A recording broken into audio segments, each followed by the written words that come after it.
दोस्तों, भोजपुरी इंडस्ट्री की खूबसूरत अभिनेत्री रक्षा गुप्ता का अगर आप फ्रेंड हैं या इनका फिल्म देखना पसंद करते हैं तो आपके लिए बहुत ही बड़ी खुशखबरी है कि रक्षा गुप्ता की एक बेहद ही खूबसूरत पारिवारिक फिल्म जुगल मास्टर का फर्स्ट लुक ट्रेलर आ गई है। दोस्तों, इस फिल्म के लीड रोल में कौन कौन से कलाकार दिखाई देने वाले हैं और ये इस फिल्म की ट्रेलर और ये फिल्म कब तक सिनेमाघरों में रिलीज़ होगी, सब कुछ बताऊंगा इस वीडियो में।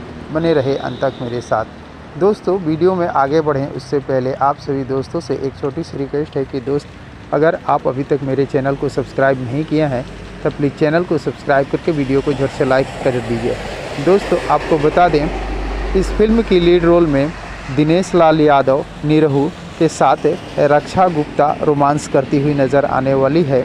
और अभी इस फिल्म की केवल फर्स्ट लुक ट्रेलर आई है और अभी इस फिल्म की ट्रेलर का रिलीज़ डेट भी नहीं आया है। हो सकता है 2-4 दिनों में इस फिल्म की ट्रेलर की रिलीज़ डेट आ जाए। ट्रेलर की रिलीज़ डेट आने के बाद इस फिल्म की रिलीज़ डेट भी आ जाएगी। तो दोस्तों, जैसे ही इस फिल्म की रिलीज़ डेट या ट्रेलर का रिलीज़ डेट आएगी, आप सभी दोस्तों को बता दिया जाएगा। वैसे दिनेश लाल निरहू के फ्रेंड उनके फिल्म का इंतज़ार करते रहते हैं, क्योंकि उनकी फिल्म बहुत लंबी टाइम के बाद आती है, यानी साल में 1-2 फिल्म ही वो रिलीज़ करते हैं और दर्शक उनके फिल्म को देखने के लिए इंतज़ार करते रहते हैं। तो दोस्तों, इस फिल्म को देखने के लिए आप कितने एक्साइटेड हैं, कमेंट बॉक्स में मुझे ज़रूर बताने की कोशिश कीजिएगा। और अगर ये वीडियो आप लोगों को पसंद आया हो तो चैनल को सब्सक्राइब करो, वीडियो को लाइक करना ना भूलिएगा। मिलते हैं इसी प्रकार के और एक मज़ेदार वीडियो में, तब तक के लिए थैंक यू, धन्यवाद, जय हिंद।